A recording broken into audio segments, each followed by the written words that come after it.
Hello. Today I want to briefly discuss 10 books that I think are absolute modern classics. I loved reading all of these titles, and they're also books that I haven't heard as many people mention when discussing classics or modern classics. So I want to encourage more people to discover and read these books. I think they are all excellent and really valuable stories. So I would love to hear if you have read any of my suggestions, or if you're interested in reading any of them now, or are there any other books that you want to suggest and highlight that you consider to be real modern classics? And I was partly inspired to make this video because recently I read for the first time this short novel, The Ice Palace, and of course Penguin designated as a modern classic. And so it made me wonder what other modern classics are there out there that I want more people to discover. And what do I mean by a modern classic? I mean, I would define it as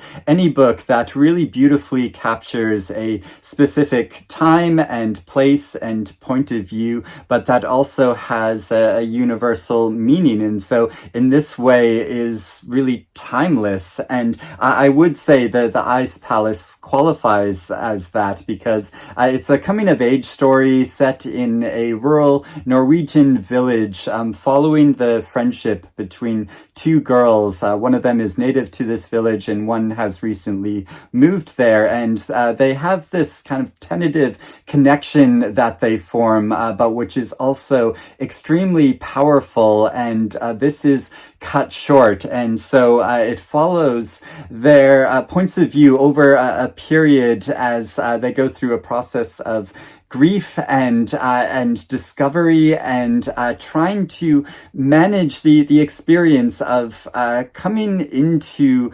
themselves while still living in this small community. And there is so much beautiful nature writing in this story. The Ice Palace of the title is this structure, this frozen structure that forms in a waterfall over the winter period and then kind of resembles a palace. So it has this almost fable-like feel to it. And there are also so many elements of this book which are really weird and strange and give such an interesting new point of view. It's very poetic, and the writing is so gorgeous, but also feels like it has this intense psychological and emotional meaning to the story that I think it is just gorgeous. And my experience of reading this was enhanced by a recent trip I took to northern Norway, and I read this book during that time, and it really brought this story to life. A Handful of Dust by Evelyn Waugh, and this is a satirical comic novel that follows an English gentleman named Tony whose illusions about life are steadily shattered, and this inspires him to join an expedition to a supposed lost city in the Brazilian jungle, and things go very, very wrong. So it's partly an adventure story, and part of the story is about one character reading to another the entire works of Charles Dickens, and this was partly inspired by a journey that Evelyn Waugh took himself to South America. I felt this novel captures the smallness of life so well, but also how expansive and surprising life can be. And it includes a blend of comedy and drama that makes this story feel so poignant and alive. Zami, a new spelling of my name by Audre Lorde.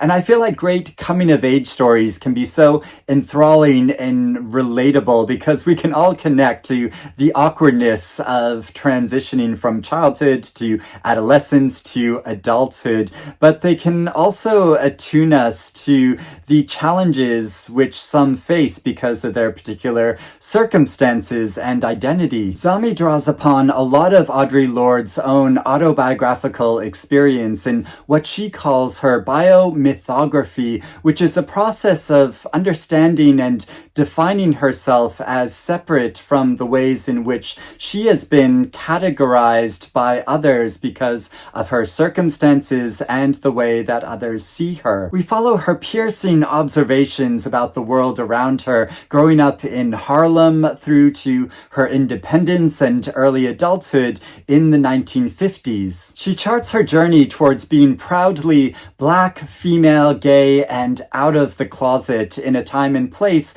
when there was widespread racism, sexism, and homophobia. And there is so much emotional and evocative detail in this story about her process of trying to arrive at this independent state while also having friends, family, lovers, and being part of a community and living within America. It also endearingly charts her progress towards being a reader and a writer. Cannery Row by John Steinbeck. This novel is set during the Great Depression on a street that is lined with sardine canneries, hence the title Cannery Row. And we follow the points of view of a number of people who inhabit this street, but mostly a group of guys who want to throw a celebration for their marine biologist friend named Doc, who has always been there for them. But things get out of hand, and we follow as this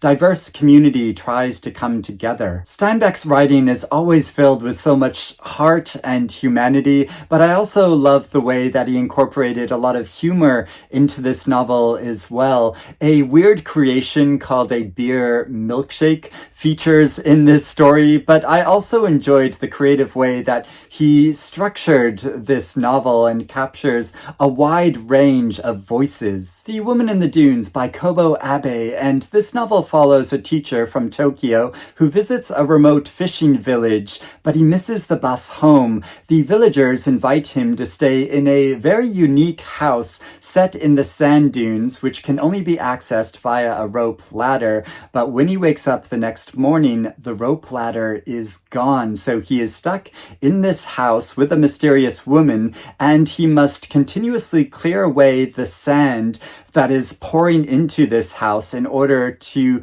survive. So it is an incredibly tense story, but also works as a metaphor for life, and it feels like a masterful piece of Japanese folk horror. In my early 20s, whenever I had a birthday, I would spend the day reading a book that I'd always meant to get to, and this was one of the novels I read on one of my birthdays, and I found it a completely absorbing experience, but also a really fascinating way to contemplate my own existence and what I wanted to do in my life. So this novel had a real personal meaning for me. The Well of Loneliness by Radclyffe Hall, and this is a pioneering work of lesbian fiction, which was first banned in Britain because of its representation of homosexuality, and that ban wasn't actually lifted until 1949. The story follows its female protagonist, Stephen,